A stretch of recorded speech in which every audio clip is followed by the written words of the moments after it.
Hey, how's it going, YouTube? What's poppin'? I didn't just dip again, except for like a few months.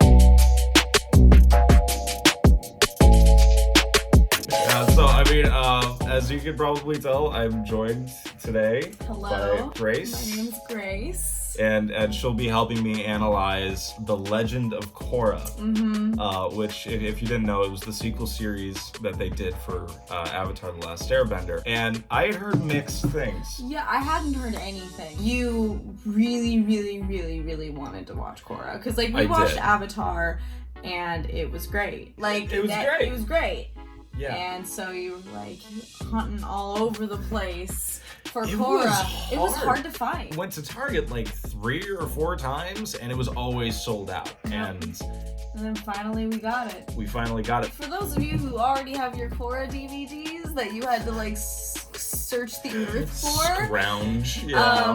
Here's a review. There were definitely things we liked in general. We're gonna go by and break this down season by season for you, and we'll definitely give a spoiler warning and everything. But something that I had heard pretty consistently about Korra is that, yeah, it's not quite on the same level as Avatar: The Last Airbender, but it's still like really high quality. And most of the voices that I'd always heard critiquing Korra were ones that I didn't really generally listen to. There were some sexist complaints for the most part, and you'll get that with a female protagonist, which is unfortunate. Yeah. So it made me dismiss a lot of the negative criticism, but I gotta say, all in all, it's kind of okay. It was kind of a stinker.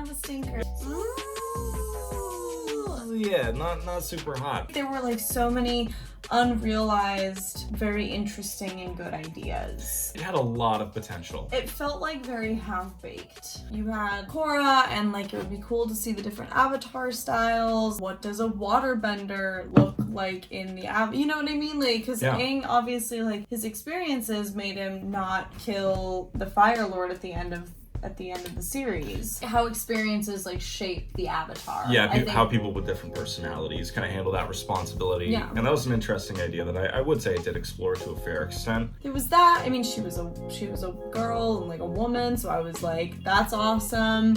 It tried to take some risks. It like kind of like took its foot and just kind of like dipped. But it didn't really commit. It wouldn't really commit to anything. It really wouldn't. Yeah. The world building in the show is hit or miss.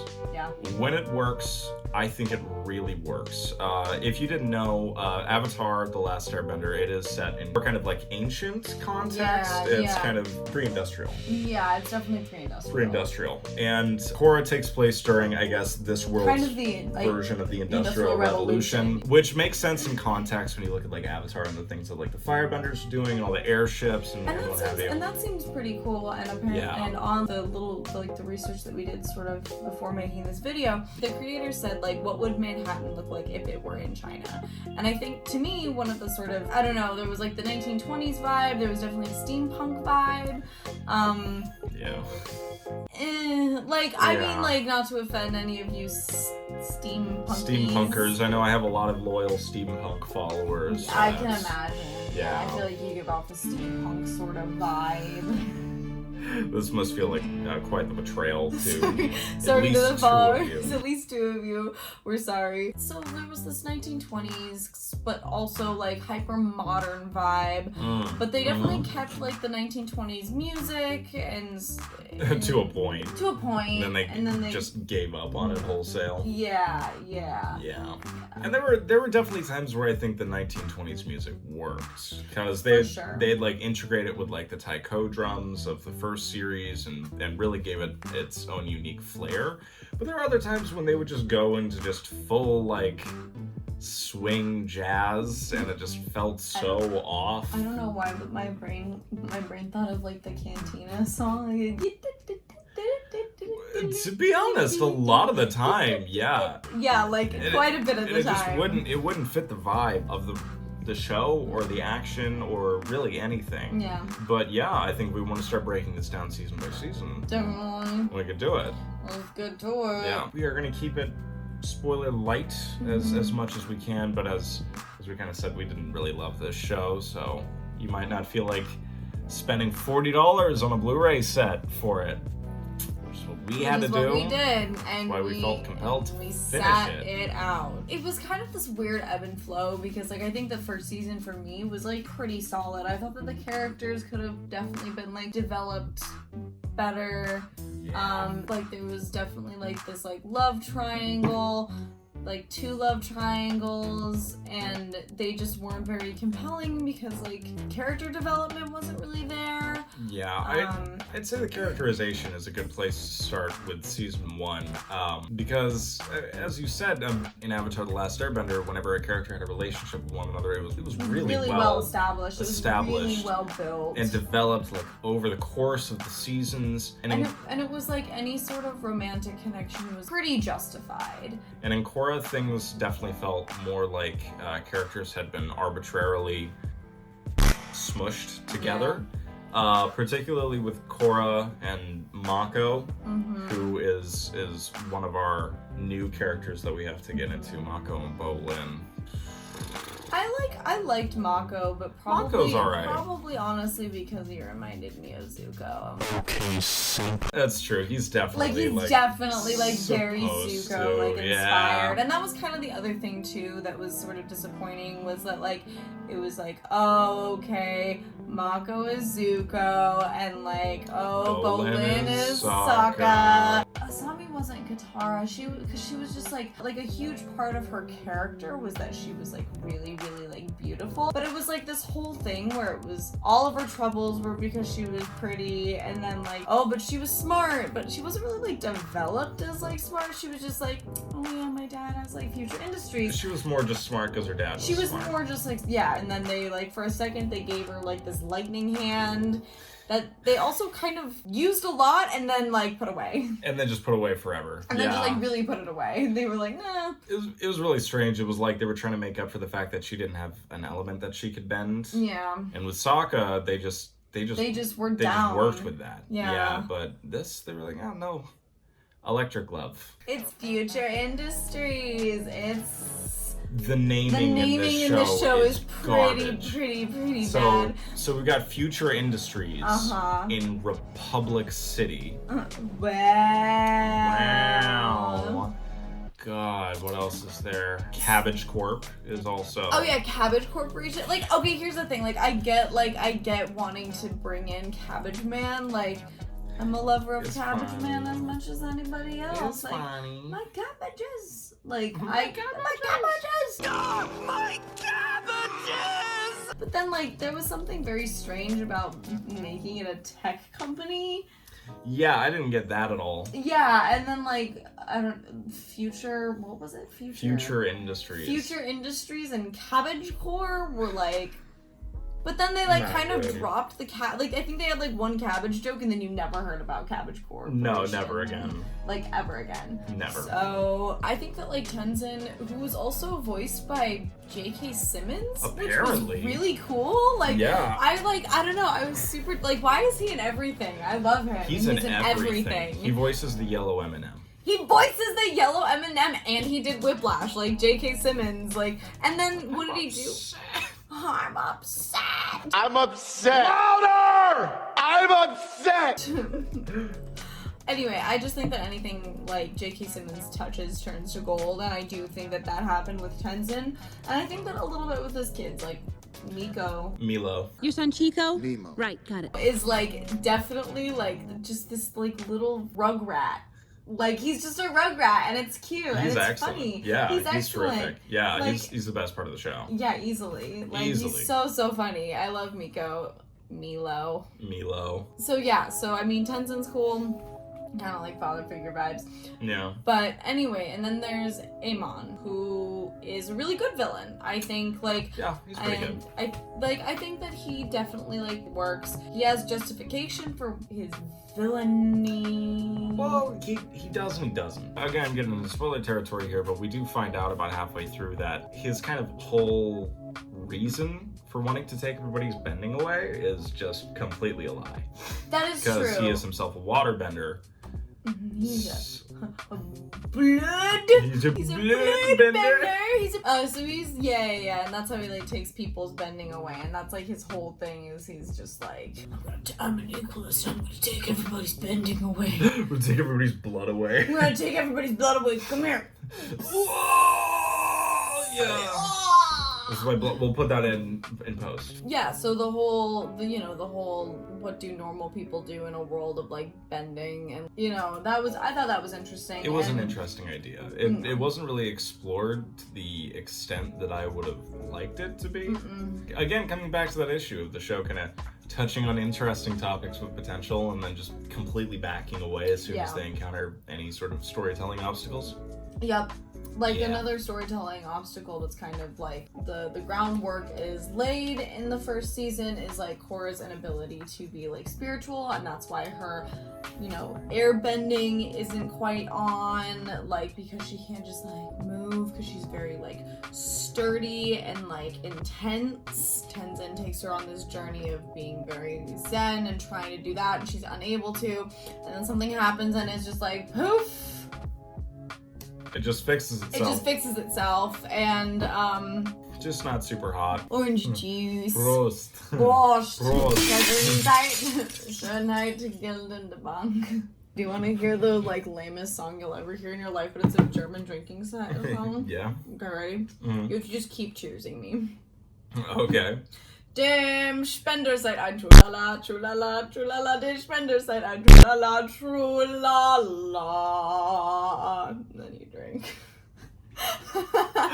Although you have to keep cheersing me was you have to cheers me twice. Yeah, it's like a shorter song, but like you have to like continue to cheers. Like the whole song must be a cheer. Oh, okay. I see. That's the way. The other thing that I kind of had an issue with in season 1 was the general pacing and the general storytelling of things. For the first, I would say the first 5 or 6 episodes of season 1, the story is pretty dominated by this pro-bending subplot that Korra is taking place in, and it's a neat idea. Like the thing with pro-bending is, I think I agree with you, it was kind of this really, really long thing, and she was really into it, and it detracted from her like spirituality, and I thought that was kind of cool, but it just goes on for really long, and it's unfortunate because it is really cool. It deals with apparently different types of like martial arts. Obviously, like all of the bending moves are, but like especially with pro bending. And it was a neat idea to explore, but it definitely overstayed its welcome, especially as it kind of provided the basis for this whole love triangle thing between Korra and Asami and Mako. And then like Bolin like pops in and he's like really into Korra too. Yeah, and it's just a little tiring to watch. It gets pretty old, and then I felt that the pacing around the middle of the season started to get better as like Amon starts to invade all of Republic City. That was a pretty interesting sequence, but then things really start to lag again. It's propped up by Korra learning about bloodbending. It's a neat sidetrack, and at the end Korra is able to reveal to all of his believers that Amon is actually a waterbender, and he basically escapes. And then he links up with his brother, and they boat off into the sunset, and his brother explodes the boat. Spoiler! And it's like... But it's like so weird. It's so weird. It doesn't feel like a deserved moment at all, because... It would have been so cool for the other seasons to just kind of have this in like the peripheral. Yeah. Just have this kind of like enemy that like maybe pops up. Like that would be kind of neat. Just for a sense of like consistency between the seasons, but... Because there is like none. And the worst thing is like when we try to think about like I guess like proportional consequences for villains in media. So basically what Amon did was he used bloodbending to block people's bending abilities to make it look like he took their bending away. But because they figured that out, they also figured out that they could reverse it, and it was supposed to be irreversible. So by the time his kind of charade is revealed, they've also figured out that they can undo practically all of the damage that he did. So there are no stakes. So there are no stakes. But then also his brother just killing them both doesn't. It's like why? Yeah, it's this whole arc with his brother where he's like, I've become a better person and I have to like blow this ship up to save the world or like whatever, but like it's not justified because like again he doesn't really go through this character development that I feel like is needed. I think season 1 as a whole, my main takeaway is pretty unremarkable. It was like fine sometimes. I think Uh-oh. it was like fine sometimes. I'm down. Jenny down. The series seemed to have quite a bit of room to grow, which was really promising. So we started season 2, and things didn't get a lot better. The whole thing was about spirituality, which I am a huge fan of, and so when I saw that, like, you know, chapter 2 is like It's called Spirit. was called Spirit. Book 2, Spirit. Book 2 Spirit. I was like, Yes. I was like, Dad, they're gonna do the thing that I'm really excited for them to do. They're gonna like flush out her character like spiritually. It's gonna be chock full of like chakra episodes, like in, you know, the Avatar, like the first Avatar. I was like, they're gonna talk about like chakras being like expanded and like congested and like out of balance, and that's gonna be like, or like what's blocking it and stuff. And I was like, oh man, that's gonna be so cool. And they didn't. It was like meditation isn't like looking into the self. It's like You just sit still for a minute and then you go into the spirit world. Yeah, it's just like zoom. Yeah. And then like boom, you were in the spirit realm. Which is just a cool like budget, like Miyazaki kind of. Yeah. And like the spirits aren't like super consistent. Like some of them are really cool. Like I thought that Rava and what's his bucket? Rava and the bad one. Bad Rava. Bad Rava. They looked like kites. Which was kind of interesting. It was. Like, they had the little, like, flowy bits, and they could get, like, bigger or smaller. That was kind of cool. But then, like, the art style wasn't consistent at all. It really was. And about halfway through the season, they do go into a pretty cool sequence talking about the first Avatar named Wan. It's like one, because he's the first. He's the first. And the animation style in that sequence was actually really good. I think it was like a 2-part episode, as a matter of fact. It was really cool. And it was really neat, just talking about like the whole history. And it was exploring aspects of like the mythos. Of the Avatar in this like world. It was really, really cool. Was really neat and really interesting. And then they went back to the rest of season 2. And oh man. So Bolin, who we didn't really touch on in season 1 as much because he was kind of just there. He's the Sokka stand-in, he's an earthbender, and you know, he's the comic relief. And you can do a good comic relief character, Sokka, and you can do a pretty bad one. Bolin, yeah.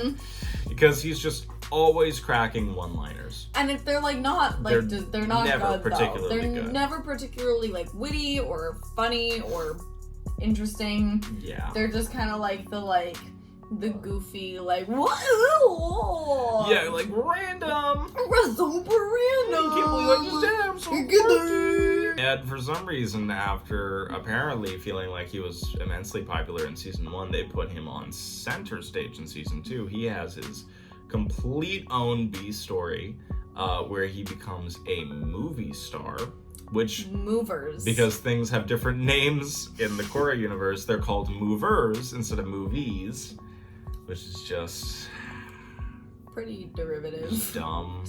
Yeah. Dumb. Also, cars aren't automobiles, they're Sato-mobiles because they were invented by a man named Sato. I think that's fun. And this is this subplot is where we're introduced to the characters of what's his name again? He's the inventor. He's this Tony Stark stand-in.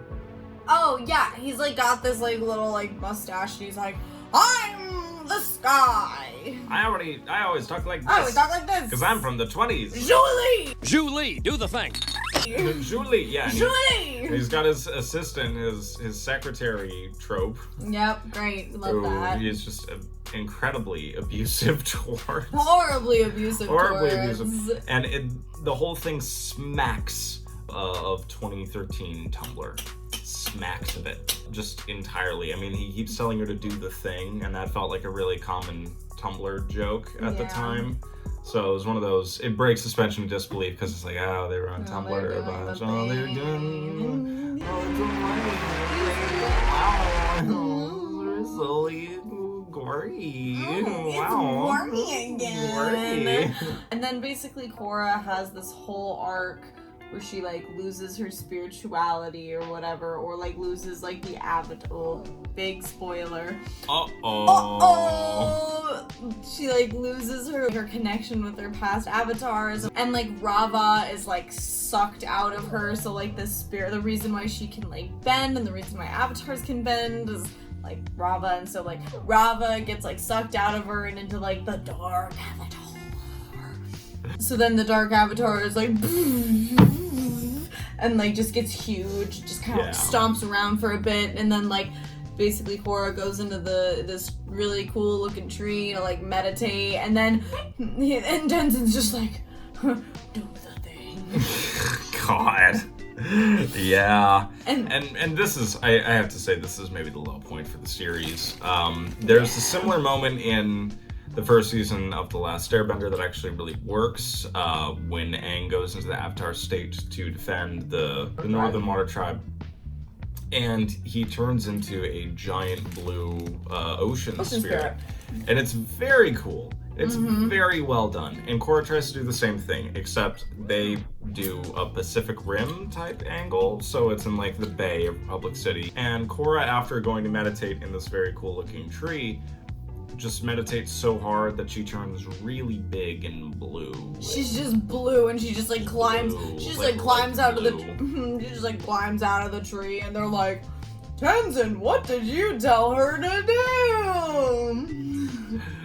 It's goofy as hell. And then they fist fight in the ocean. Dude, yeah, they like they're just like big, and then one of Tenzin's kids is like, oh no, like they need like a little boost of help, and this like child just like levitates in, and she's like yellow, and she just comes from the sky and is just like, oh, spiritual, and just like and then everything is one and fine, and it's just like, yeah, let's just smack some two overpowered characters, let's just give this kid the ability to like, because after that she's just able to like pop up everywhere in her like spirit form. Yeah, this series, we were talking about this earlier, this series has a real problem with like Goku-izing its characters. Everything needs to be one-upped. They kind of shot themselves in the foot with that one. Aang has a pretty constant goal in Avatar: The Last Airbender, so there's a pretty definitive climax.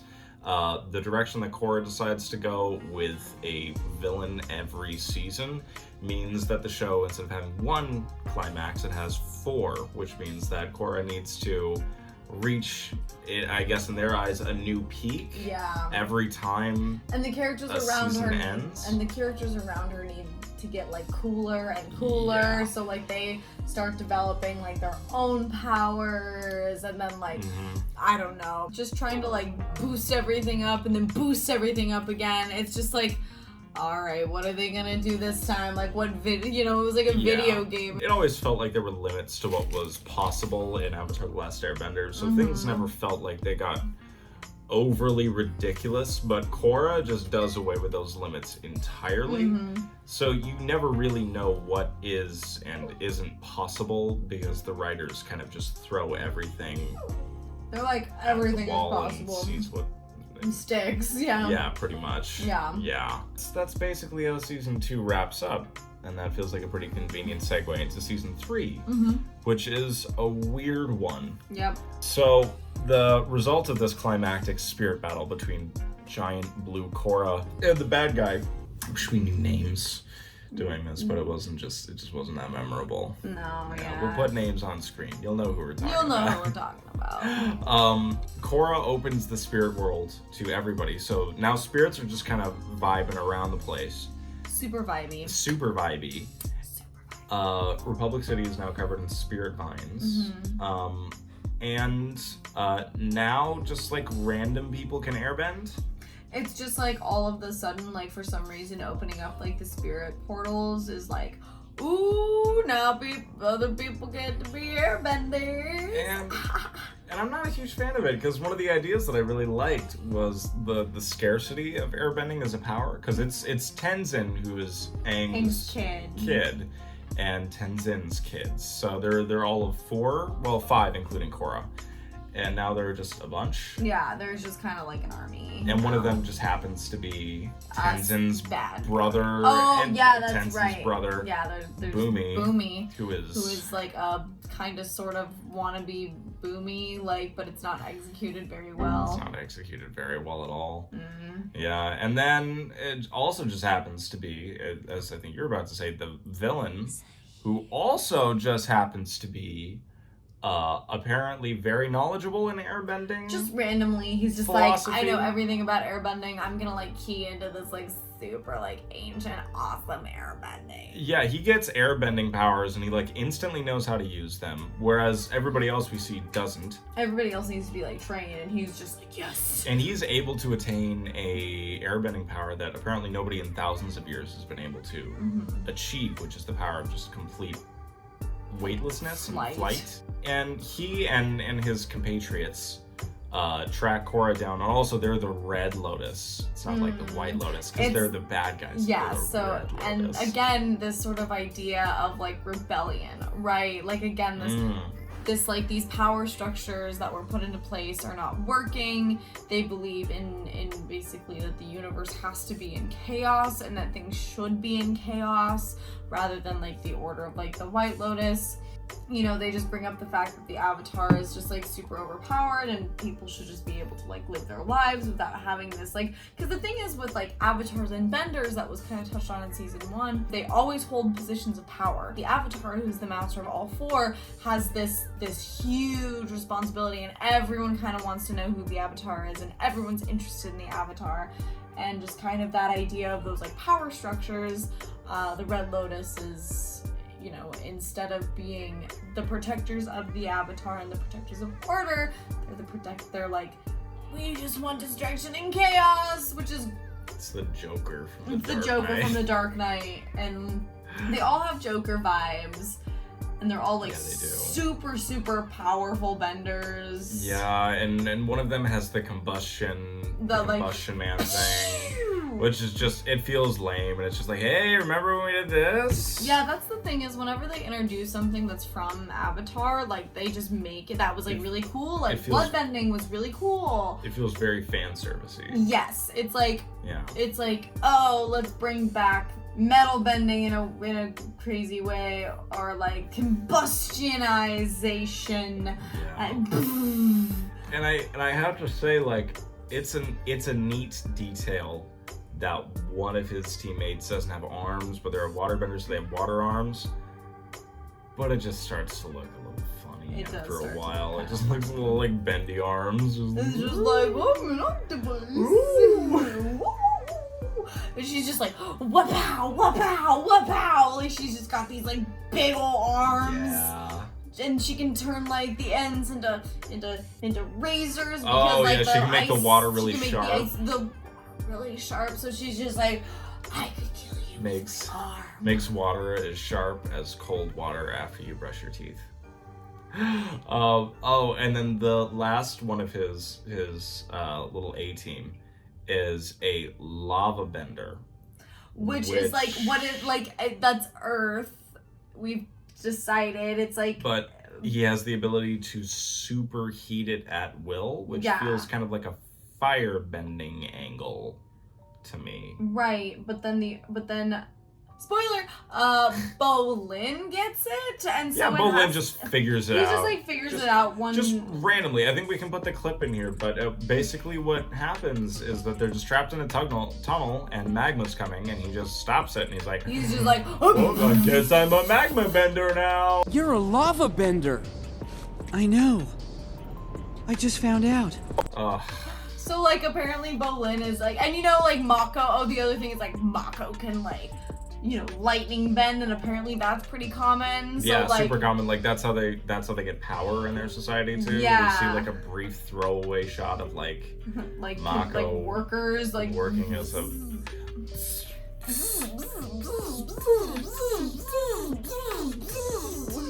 and by the end of the season, things are actually looking up a little bit, I'd say.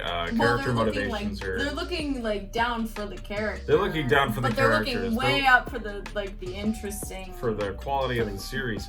Yeah, and they touch on some interesting issues, like Zahir, the main baddie, he kills the Earth Queen, and like Bane in The Dark Knight Rises, and Gotham over to you, people. People of the Earth Kingdom, you have been ruled by a monarchy for way too long. Time to take the power back. But yeah, so he kills the Earth Queen, and he gives the Earth Kingdom back to its citizens, and it's so funny because most of the season has been about how like stratified by class the Earth Kingdom is, which I mean that was an Avatar. That was an Avatar, wow. like, and it was like talked about, and it was a big thing how like the upper class lives in the most like innermost circle, and like the lower class lives in like the outer circles. There's like the restriction of like media, like the Earth Kingdom doesn't know. Yeah, there's this war going on. Like they have like that secret service and everything, like really the Dai Li, and so it flirts with this idea of classism in the Earth King, and how like a feudal monarchy is not necessarily the way to go, especially when apparently the Republic City is just fully into like the roaring 20s. There's not really much of a reason for them to keep doing things the way they are. Right. But the second he hands the power to the people, it insists that just riots and looting immediately. You just would be crazy. like, It's just absolute like insanity. People need a queen, or else they just lose their like goddamn someone minds. in power, or else everybody like just becomes an animal, just completely like robs people, like you know, there are like gangs that form, which like, you know, I mean, like, gee, good lord, like have a little bit of faith in people, like to me, I don't know. And yeah, and then the very end of the season is a flying battle between Zahir and Korra, and it just feels like Dragon Ball Z. But the one thing I was actually really cool is when there's this like scene where they like have her like they capture her and she's all tied up, and basically what they do is they put like, is it plasma? No, it's something platinum. Platinum. Which metal benders can't bend is the But thing. then metal benders totally bend. They can't bend it. Right, but they put it in the poison, which goes into her, and then they're able to bend it out. Platinum chains, I think, was the thing.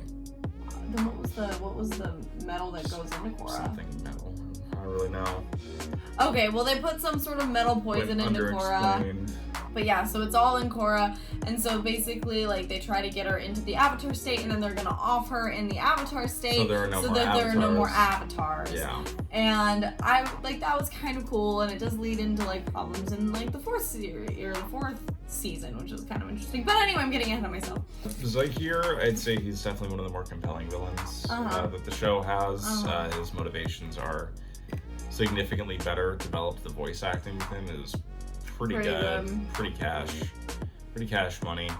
But this, like, it feels like Korra just continues to try to find new ways to jump the shark.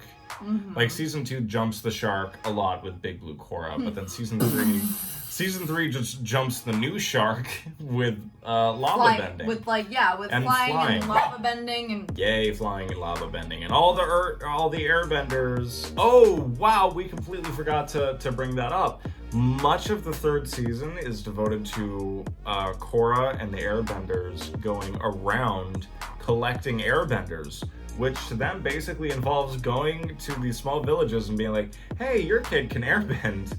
Let me take them. They need to come with us. They need to come with us. Now. And they're going to go, and we're going to take them to a monastery, and you'll never see them.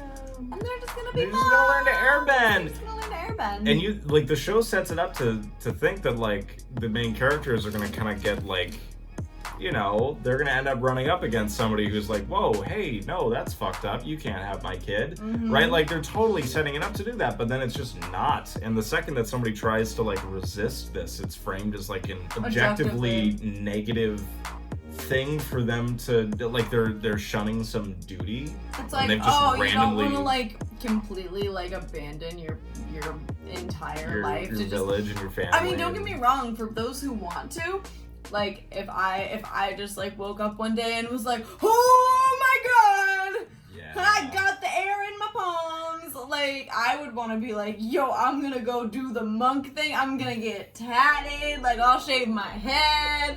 Like, that sounds like I'm just gonna meditate. I'm gonna get into that spirit realm. It's gonna be tight.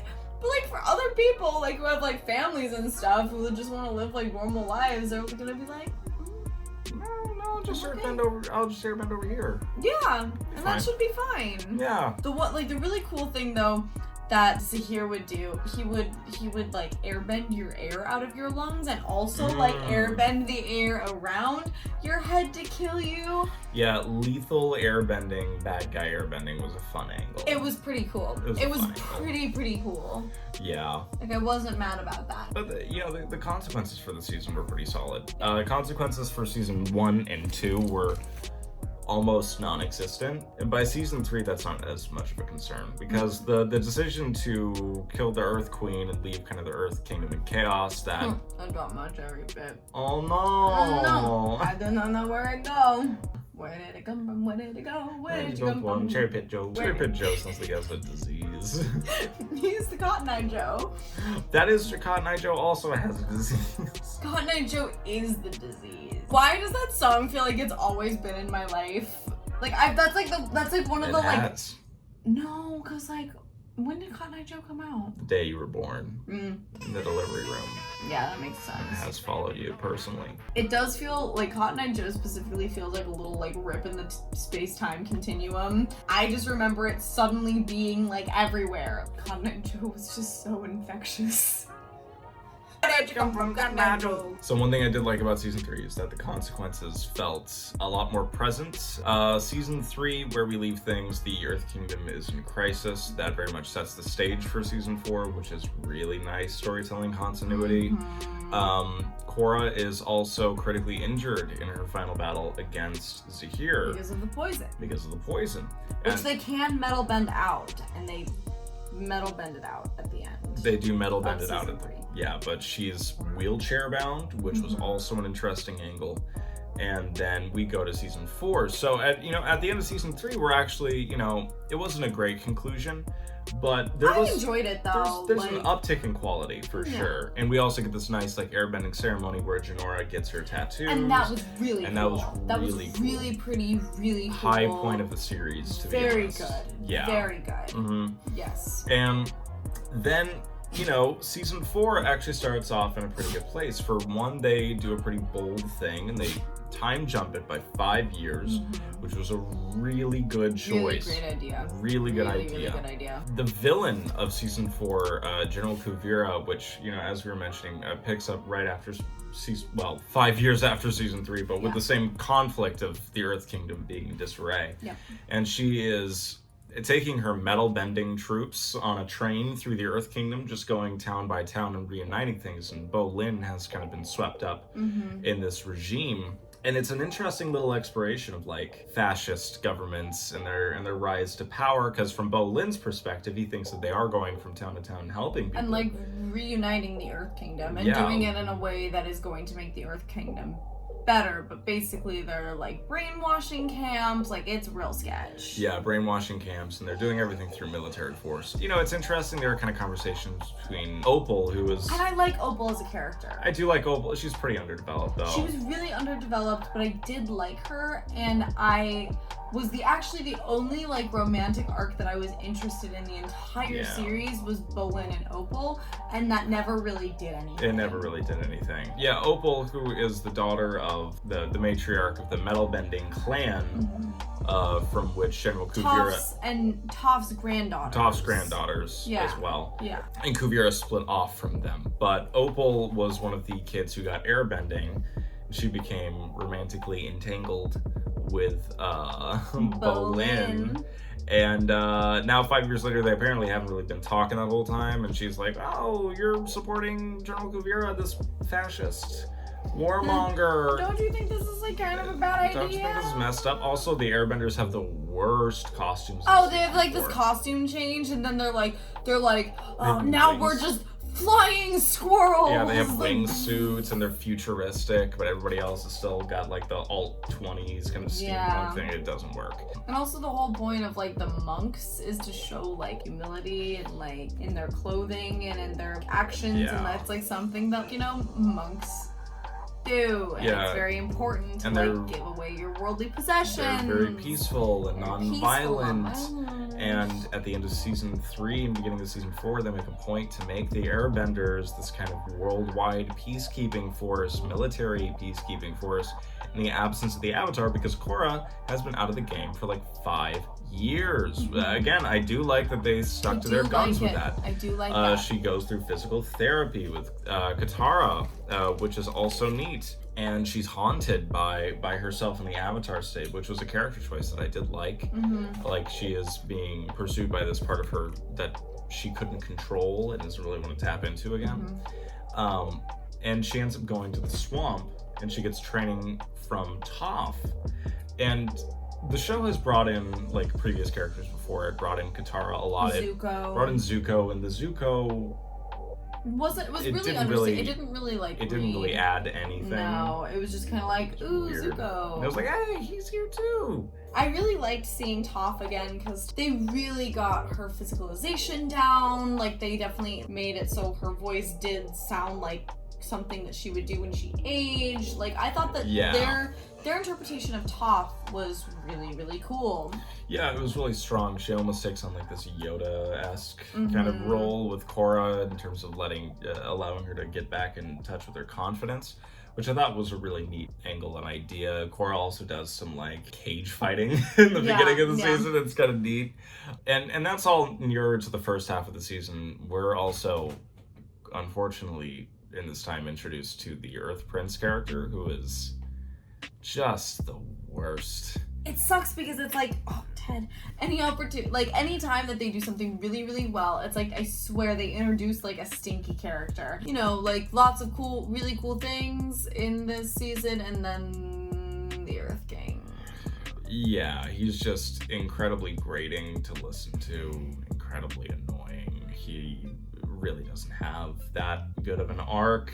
He's just massively incompetent, and the show seems to recognize that and be like, oh, hey, well, obviously we don't want the Earth Kingdom taken over by Kuvira, who is a massively, authoritarian presence. I, understand why they did it, because it gave more, justification to the people who wanted Kuvira.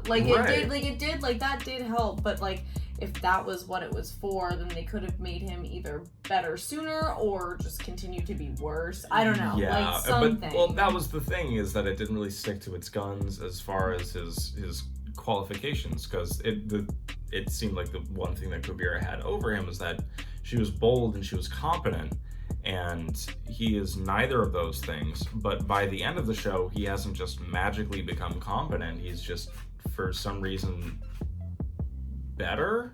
And he can talk to moles. Badger moles. Yeah, he talks to badger moles and sings to them, and it was not good. Yeah. It was pretty heinous. We're gonna put a clip into that. We'll put a clip into that. Badger moles digging holes under Republic City. Gotta run away from Kuvira today, although I do still think she's pretty. Really rough, intentionally. It was supposed to be cringe. God. I get it, but it was just cringe.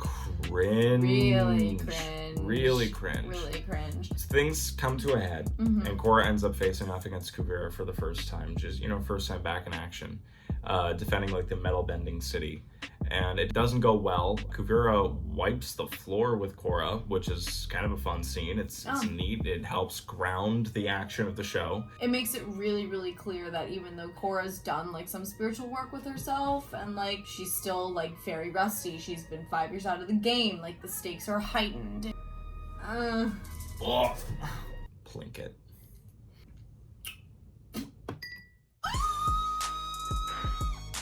About halfway through season 4, things take a really sharp turn for the worse, and I think it's mainly because things start to focus much more heavily on our main cast of characters. For one, Bolin falls out of favor with cool. the United Earth with the United Earth Empire. Oh. Yeah, and after that point, his character arc gets a lot less interesting. It's just back to normal, and he's back to lava bending for the good guys. Oh yeah, Mr. Mustache Guy is still Mr. Mustache. And he's still very much with us in season 3 and season 4, and he's still just so obnoxious.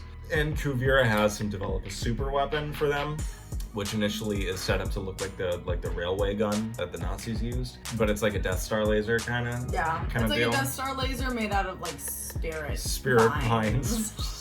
That's the thing too, is like the thing that bothers me is that just like this show to me doesn't have any sort of concept of what like spirituality is and means. No. It's just like the power up so that they can do their Pacific Rim stuff. It's like, let's just get the power vine so we can create a Death Star. Pretty much. Like it doesn't make any sense. Yeah, and you know, one thing leads to another, and they kind of sort of sabotage it, and then they end up in a robot fight, and it's kind of whatever. Much of the back half of the season is pretty unmemorable. Yeah. I'm having a hard time recalling really anything that happens for the most part. But the final confrontation is Kuvira trying to invade Republic City. And how she does that is not with the railway gun, but with a giant mech suit. With the gun as well. With the gun on the arm, so it's Megatron. Yeah. Yeah, and it's just dumb. It's just dumb, and it just like it's so disappointing for season 4 to start off that strong. The thing is too, like it was like every opportunity that this show had, like there were so many really, really cool things that like just didn't fully come to fruition, didn't really have time to bake or breathe. Like the thing that was so cool with Avatar again was the fact that like it was a very adult view of spirituality in a kids show, and it like got kids questioning like stuff about Eastern religions and like things about chakras and energy centers. And with this one it was like there was no talk of that, which is obviously a big thing that I'm still pretty butthurt about. Yeah. Then I feel like this also needs to be discussed at the end of season 4, once things are wrapped up and Korra's beat the big metal robot. Something I heard about a lot, and I was actually pretty excited, was the gay representation in Korra, because I heard that she and Asami end up in a romantic thing that is only like kind of sort of confirmed at the end of season 4, and we knew that was coming up. We were like ready for that to come up, and like so as the series went on, like we just started to notice that nothing was being developed. Like Asami was very much in the background, and then of season 4 especially, and the only kind of time that she was in the foreground was like when she was like hanging out by herself, doing her own little like soul searching. She was like, I don't know why I'm writing to you, but I don't tell anyone because I haven't written to Bolin or Mako, and I thought that was gonna be sort of like the start of this relationship build. But like every other relationship, it just wasn't justified, and the only lesbian representation was literally, they were like, Asami was like, I want to go on a vacation, and Korra's like, that sounds great, and then they're like, let's go to the spirit world, and so you just see them with like backpacks, like trekking over to like a portal, and then they literally just like turn to each other and like hold hands and like smile in the space, and that's supposed to be like gay. And it's so strange because it's like I wanted them to like go the distance with it, but when it happened, I was sitting there and I was thinking to myself, like, unless I knew what this moment was supposed to be, I would just think this moment is strange. It was so baity. Like it just, it's so queer baity. It's very queer baity, and it just, because like all of the other straight couples, like they kiss all the time. All the time. We kind of want to get the community in on this, but we also don't really want to actually go that far. and it's just like this last this episode, thing. it's like you can do more than that. That's what happens all the time, is like there's like this, ooh, there's like some queer representation, this is really exciting, and then nothing. There's the potential for talking about like fascism and totalitarianism, and also like questioning the side that you're on, you know, because that was something that I thought the show was going to go into, was questioning the power structures that be, or the power structures that like these good guys are supposed to already be fighting for, and like, but it never really questioned It never that. really does. It felt very American propaganda. Yeah, it honestly. never ascends beyond like Avengers level, just kind of good guys, bad guys level storytelling, which was, I think, especially frustrating because in Avatar: The Last Airbender, they don't really talk about concepts like pure good or pure evil. No, That's like there's very absent. It's people doing things. As a whole, 2.5 out of 5. Yep, I would actually agree. Yeah, about like 50%, half and half. If you're really, really into the world of Avatar: The Last Airbender, give it a shot. I will say, people around us like it. That is true. There are quite a few people around us that really do like it. But from our opinions, the only opinions that are correct The only opinions and matter, that matter, okay? this is not great. It's just a game. This is not great. Anyways, thanks for watching. I guess we're doing another review here, but I'm thinking that this is definitely a variety channel moving forward. We're just kind of doing whatever, you know? Having fun. Which I guess is kind of what I was doing to begin with. Yeah. Yeah. So if you liked the video, like, comment, subscribe, hit the bell to be notified the next time I upload. Ding! And thanks for hanging. Yep. Bye, Zoomer Booms. Peace.